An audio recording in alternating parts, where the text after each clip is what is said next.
നമസ്കാരം. രാവിലെ ടോയ്ലറ്റ് പോയ സമയത്ത് മൂത്രത്തിൽ പത കണ്ടു എന്ന് പറഞ്ഞൊരു പേഷ്യൻ്റ് എൻ്റെ അടുത്ത് വന്നു. ഡോക്ടറെ നല്ലോണം പത ഉണ്ടായിരുന്നു, അപ്പോൾ ഇതെന്തെങ്കിലും വിഷയമാണോ, ഇത് നോക്കേണ്ട വിഷയമാണോ എന്ന് ചോദിച്ചു.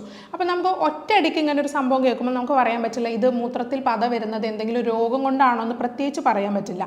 സാധാരണയായിട്ട് എന്താ സംശയം തോന്നുക, കിഡ്നിയുടെ എന്തെങ്കിലും രോഗമാണോ എന്ന് ചോദിക്കാറുണ്ട്. അപ്പോൾ ഇങ്ങനെയുള്ളൊരു സാഹചര്യത്തിൽ ഞാൻ പറയാറുള്ള മറുപടി, നിങ്ങൾ ഡെയിലി അത് നോക്കണം. ഒറ്റ ദിവസം നിങ്ങൾ മൂത്രത്തിൽ പത കണ്ടു എന്നുള്ളതിന് പല കാരണങ്ങളുണ്ടാവാം. ഒരു കാരണം എന്താണെന്ന് വെച്ചാൽ, നിങ്ങൾക്ക് ഒരു സ്ട്രെയിറ്റ് നിങ്ങൾ ബ്ലാഡർ ഫുള്ളായിരിക്കുന്ന സമയത്ത് നിങ്ങൾ പെട്ടെന്ന് പോയിട്ട് വളരെ ഫോഴ്സ്ഫുള്ളി ടോയ്ലറ്റിലേക്ക് മൂത്രം ഒഴിക്കുന്ന സമയത്ത് തീർച്ചയായിട്ടും മൂത്രത്തിൽ പത കാണാം.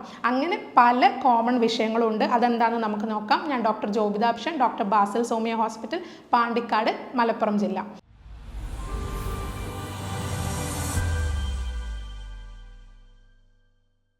ഒന്ന്, ഞാൻ നേരത്തെ പറഞ്ഞല്ലോ, നിങ്ങൾ ബ്ലാഡർ ഫുള്ളായിരിക്കുന്ന സമയത്ത് ടോയ്ലറ്റിൽ പോയി വളരെ ഫോഴ്സ്ഫുള്ളി മൂത്രം ഒഴിക്കുന്ന സമയത്ത് മൂത്രത്തിൽ പത കാണും. പക്ഷേ അത്തരം പതകൾ കുറച്ച് നേരം കഴിയുമ്പോൾ തനിയെ ഡിസോൾവായി ഇല്ലാതായി പോകുന്നതും കാണാം.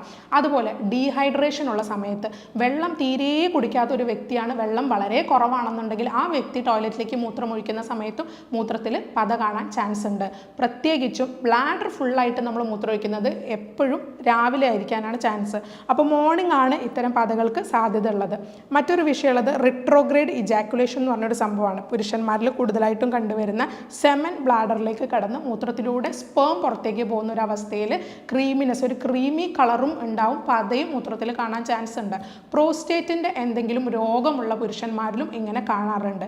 അപ്പോൾ നമ്മൾ ഇതിനെ ഡയറക്റ്റ് കിഡ്നി രോഗങ്ങളിലേക്ക് ലിങ്ക് ചെയ്യുന്നതിന് മുന്നേ ഇത്തരം കോമൺ ആയിട്ടുള്ള അല്ലെങ്കിൽ സാധാരണയായിട്ടുള്ള എന്തെങ്കിലും റീസൺസ് ഉണ്ടോ എന്നും കൂടി നോക്കണം.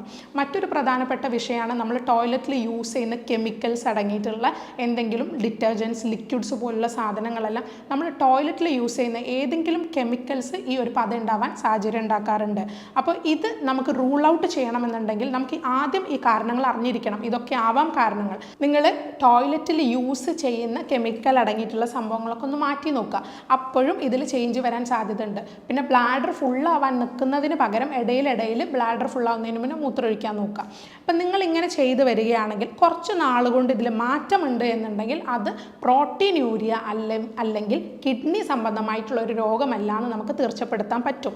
കൂടാതെ കിഡ്നി സംബന്ധമായിട്ട് ബന്ധപ്പെട്ട വിഷയമാണെങ്കിൽ നിങ്ങൾക്ക് മറ്റ് ചില ലക്ഷണങ്ങൾ കൂടെ ഇതിൻ്റെ കൂടെ വരും. അപ്പോൾ അതും കൂടെ ഉണ്ടെങ്കിൽ മാത്രമേ നമുക്ക് കിഡ്നി രോഗമാണ് അല്ലെങ്കിൽ കിഡ്നി ഡാമേജിൻ്റെ തുടക്കമാണ് എന്നെല്ലാം പറയാൻ പറ്റുള്ളൂ. അപ്പോൾ സാധാരണയായിട്ട് ഇത്തരം കാരണങ്ങൾ കൊണ്ട് പത വരാറുണ്ട്. ഇനി ഇതല്ല കാരണമെങ്കിൽ മറ്റെന്താണ് കാരണം എന്ന് നമുക്ക് നോക്കാം.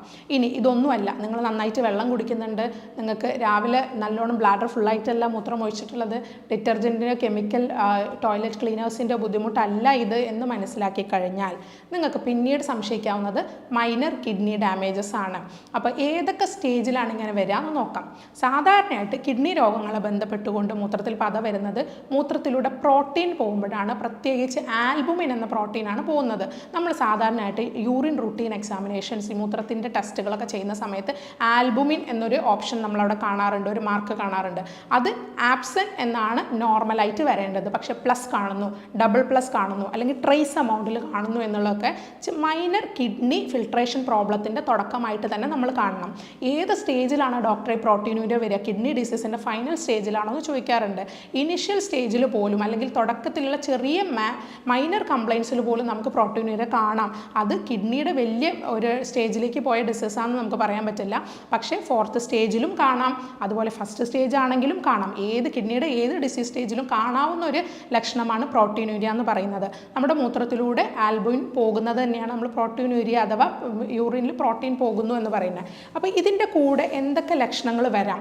സാധാരണയായിട്ട് ഡയബറ്റിക് ആയ ആൾക്കാരിൽ പ്രോട്ടീനൂരിയ കാണും. അത് വളരെ കോമൺ ആയിട്ട് ഷുഗർ പേഷ്യൻസിൽ കാണാവുന്ന ഒന്നാണ് പ്രോട്ടീനൂരിയ.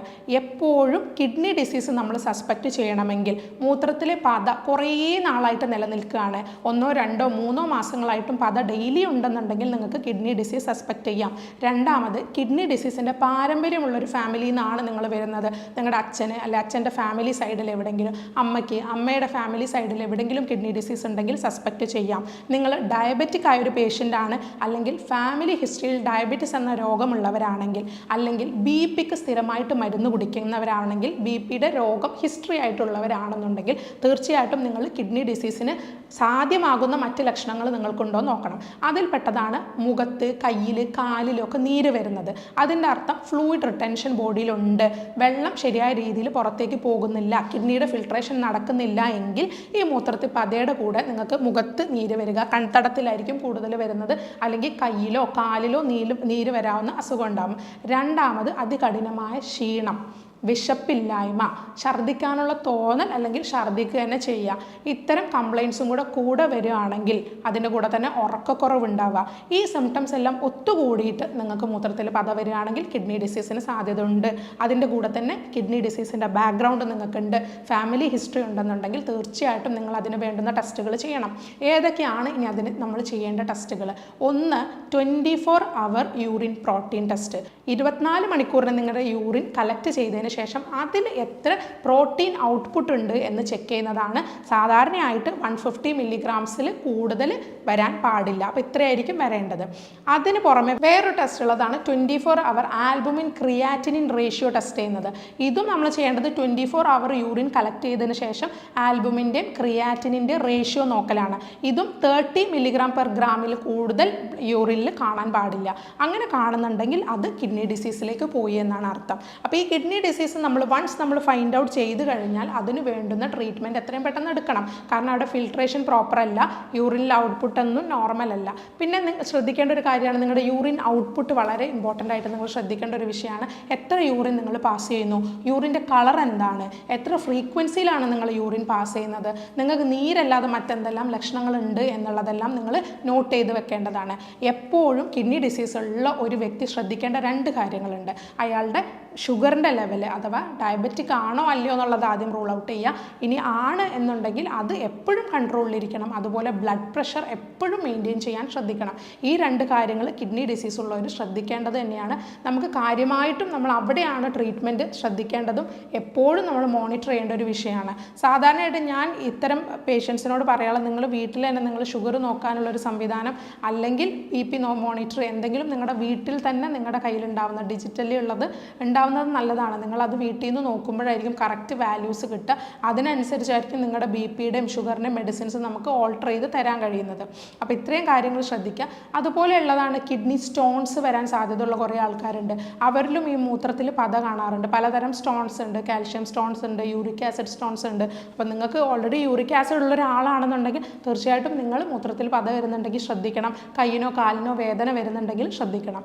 ഇനി ഈ പ്രോട്ടീൻ പോകുന്ന വ്യക്തികൾ, ഇപ്പോൾ ലക്ഷണങ്ങൾ ഞാൻ പറഞ്ഞു, എന്തുകൊണ്ട് വരുന്നു എന്ന് പറഞ്ഞു, എന്താണ് 2 ഇമ്പോർട്ടൻ്റ് ആയിട്ടുള്ള ടെസ്റ്റുകൾ പറഞ്ഞു. അപ്പോൾ കിഡ്നി ഡിസീസിലേക്ക് കടന്നു കഴിഞ്ഞാൽ നമ്മൾ തീർച്ചയായിട്ടും GFRും കൂടെ നോക്കേണ്ടത് അത്യാവശ്യമാണ്.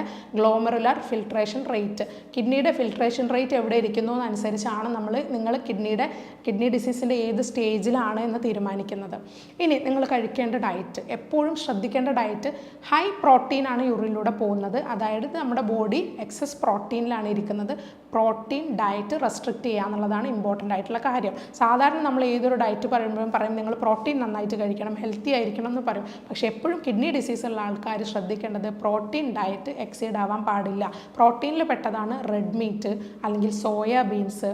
അതിനിപ്പോൾ വെജിറ്റബിൾ പ്രോട്ടീൻ ആണെങ്കിൽ ശരി, അനിമൽ പ്രോട്ടീൻ ആണെങ്കിൽ ശരി, ഡയറി പ്രൊഡക്ട്സ് ഒക്കെ അതിൽ പെട്ടതാണ്. അപ്പോൾ നിങ്ങൾ പ്രോട്ടീൻ ഇൻടേക്ക് മാക്സിമം റെസ്ട്രിക്റ്റ് ചെയ്യുക. അതോടൊപ്പം തന്നെ ഉള്ളതാണ് മാഗ്നീഷ്യം നിങ്ങളുടെ ഡയറ്റിൽ വളരെയധികം കുറക്കണം. മാഗ്നീഷ്യം എന്ന് പറയുന്ന ലാക്സറ്റീവ്സ് ഇല്ലേ, മോഷൻ പോകാനൊക്കെ ലൂസ് മോഷൻ വേണ്ടിയിട്ടൊക്കെ കൊടുക്കുന്ന പല മെഡിസിനിലും ലാക്സറ്റീവ്സ് ആണ്. അപ്പോൾ അത്തരം മെഡിസിൻസ് എല്ലാം മാഗ്നീഷ്യത്തിൻ്റെ കണ്ടൻറ്റ് വളരെ കൂടുതലാണ്. അപ്പോൾ നിങ്ങൾ മാഗ്നീഷ്യം ഡയറ്റിൽ നിന്ന് ഒഴിവാക്കുക.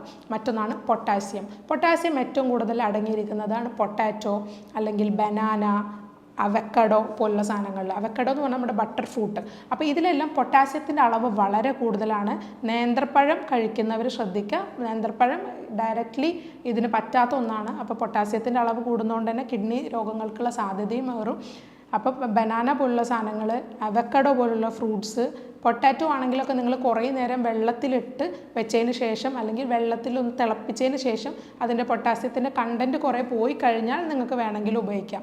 അല്ലാത്ത പക്ഷം ഇതെല്ലാം ഡയറ്റിൽ ഒഴിവാക്കുന്നതാണ് നല്ലത്. ഗ്രീൻ ലീഫി വെജിറ്റബിൾസ് എല്ലാ രോഗങ്ങളിലും നിങ്ങളുടെ ഡയറ്റിന് വേണ്ടിയിട്ട് നമ്മൾ പറയും നിങ്ങളിത് ശ്രദ്ധിക്കണം, നല്ല പച്ചക്കറികൾ കഴിക്കണം. അതിൽ ഗ്രീൻ ലീഫി വെജിറ്റബിൾസ് ഉൾപ്പെടും. പക്ഷേ കിഡ്നി രോഗമുള്ളവരിൽ ഗ്രീൻ ലീഫി വെജിറ്റബിൾസ്, ചീര, മുരിങ്ങ പോലുള്ള ഇലവർഗ്ഗങ്ങൾ നിങ്ങളുടെ ഡയറ്റിൽ നിന്ന് പാടെ ഒഴിവാക്കുന്നതാണ് നല്ലത്. വിറ്റാമിൻ കെ ഒക്കെ റിച്ച് ആയിട്ടുള്ളൊരു സംഭവമാണ്, കാൽഷ്യം കൂടുതൽ അടങ്ങിയിട്ടുള്ള സാധനമാണ്. ബട്ട് നിങ്ങളിത് നിങ്ങളുടെ ഡയറ്റിൽ നിന്ന് ഒഴിവാക്കുന്നതാണ് ഏറ്റവും നല്ലത്. അതുപോലെ സിട്രസ് ഫ്രൂട്ട്സ്, ഒരുവിധം ഫ്രൂട്ട്സ് ഒന്നും ഈ ഒരു ഡയറ്റിന് പറ്റില്ല. പുളിപ്പുള്ള ഫ്രൂട്ട്സ് എല്ലാം കിഡ്നി പേഷ്യൻസിൻ്റെ ഡയറ്റിൽ നിന്ന് മാക്സിമം ഒഴിവാക്കുന്നതായിരിക്കും നല്ലത്. പിന്നെ ഞാൻ നേരത്തെ പറഞ്ഞല്ലോ, നിങ്ങളുടെ ആൽബുമിൻ ക്രിയാറ്റിനിൻ റേഷ്യോ വെച്ചിട്ടാണ് നിങ്ങൾക്ക് ഈ ഒരു പ്രോട്ടീനൂരിയനെ നമ്മൾ അളക്കുന്നത്, 24 അവർ യൂറിൻ ഔട്ട്പുട്ട് വെച്ചിട്ട്. ഈ ആൽബുമിൻ ക്രിയാറ്റിനിൻ എന്ന് പറയുമ്പോൾ നിങ്ങൾ കിഡ്നി ഡിസീസ് ഉള്ളവരിൽ ക്രിയാറ്റിനിൻ എന്ന് പറയുന്നതാണ് ആ ഒരു സംഭവം ഔട്ട്പുട്ടായിട്ട് വരുന്നത്. ക്രിയാറ്റിൻ എന്ന് പറയുന്നത് ആക്ച്വലി ഒരു പ്രോട്ടീനാണ്. ക്രിയാറ്റിൻ എല്ലാവരിലും ഉണ്ടാവും. നമ്മുടെ മസിൽ മെറ്റബോളിസത്തിന് വേണ്ടി ഉപയോഗപ്പെടുത്തുന്നതാണ് ക്രിയാറ്റിൻ. ബട്ട് അതിൻ്റെ ഔട്ട്പുട്ട് നിങ്ങളുടെ മസിൽ ആക്ടിവിറ്റി കഴിയുമ്പോൾ അതിൽ നിന്ന് പ്രൊഡ്യൂസ് ചെയ്യുന്ന ഔട്ട്പുട്ടായിട്ട് വരുന്നതാണ് ക്രിയാറ്റിനിൻ എന്ന് പറയുന്നത്. ഇതാണ് നമ്മുടെ ശരീരത്തിൽ കൂടാതിരിക്കേണ്ടത്. ക്രിയാറ്റിനിൻ്റെ നോർമൽ വാല്യൂ എന്ന് പറയുന്നത് 0.5 to 1.4 മെയിൽസിലും 0.5 to 1.2 ഫീമെയിൽസിലുമാണ്. അപ്പോൾ ഇത് നിർബന്ധമായും ആ ബൗണ്ടറിക്കുള്ളിൽ തന്നെ വരേണ്ടതാണ്. ക്രിയാറ്റിനിൻ കൂടുതലുള്ള വ്യക്തികളിലും പറ്റാത്ത ഭക്ഷണങ്ങളാണ് green leafy vegetables, citrus fruits എല്ലാം. അപ്പോൾ ഇതെല്ലാം നിങ്ങളുടെ ഡയറ്റിൽ നിന്ന് ഒഴിവാക്കണം. പിന്നെ വെള്ളം നന്നായിട്ട് കുടിക്കണം. പക്ഷേ ക്രിയാറ്റിനിൻ്റെ അളവ് കൂടുതലുള്ളവരിൽ ലിമിറ്റഡ് ആയിട്ടേ വെള്ളം കുടിക്കാൻ പറ്റുള്ളൂ. അത് നിങ്ങൾക്ക് GFR നോക്കിയതിന് ശേഷം കൃത്യമായി അളന്ന് എത്ര ഗ്ലാസ് വെള്ളം നിങ്ങൾ കുടിക്കണം എന്ന് ഡിസൈഡ് ചെയ്യുന്നത് അപ്പോഴാണ്. പലപ്പോഴും കിഡ്നി പേഷ്യൻസിനോട് ധാരാളം വെള്ളം കുടിക്കാൻ പറയും. വെള്ളം കുടിക്കാത്തതിൻ്റെ ഫലമായിട്ടായിരിക്കും അവർക്ക് കിഡ്നി ഡിസീസ് വന്നത്. വൺസ് കിഡ്നി ഡിസീസ് വന്നു കഴിഞ്ഞാൽ പിന്നെ വെള്ളം കുടിക്കുന്നത് നിങ്ങൾ എപ്പോഴും ലിമിറ്റഡ് ആയിട്ടായിരിക്കും വരിക. അപ്പോൾ പലപ്പോഴും പണ്ടത്തെ ആൾക്കാരൊക്കെ പറയാറുണ്ട്, ഇപ്പം നന്നായിട്ട് വെള്ളം കുടിച്ചാൽ പിന്നെ കിഡ്നി അസുഖം അഥവാ നിങ്ങൾ വെള്ളം കുടിക്കാതിരുന്ന് വന്നു കഴിഞ്ഞാൽ പിന്നെ നിങ്ങൾക്ക് വെള്ളം കുടിക്കണമെന്ന് വിചാരിച്ചാൽ പോലും കുടിക്കാൻ നിശ്ചിതമായൊരു അളവ് തന്നെ അതിനനുസരിച്ച് മാത്രമേ കുടിക്കാൻ പറ്റുള്ളൂ. അങ്ങനെ ഒരു സാഹചര്യത്തിലേക്ക് വരും. നിങ്ങളുടെ ഡയറ്റിൽ പിന്നെ നിങ്ങൾ എക്സസ് സ്പൈസും അതുപോലെ സോൾട്ടും കൂടെ കുറയ്ക്കുകയാണെന്നുണ്ടെങ്കിൽ ഒരുപാട് ഹെൽപ്ഫുൾ ആയിരിക്കും. ഈ വീഡിയോനെ കുറിച്ച് നിങ്ങൾക്ക് ഏതെങ്കിലും രീതിയിലുള്ള സംശയങ്ങളുണ്ടെങ്കിൽ താഴെ കാണുന്ന നമ്പറിൽ ബന്ധപ്പെടാവുന്നതാണ്. ഞാൻ doctor ജോബിതാപ്ഷൻ, doctor Basil സോമിയ hospital, Pandikkad, Malappuram ജില്ല.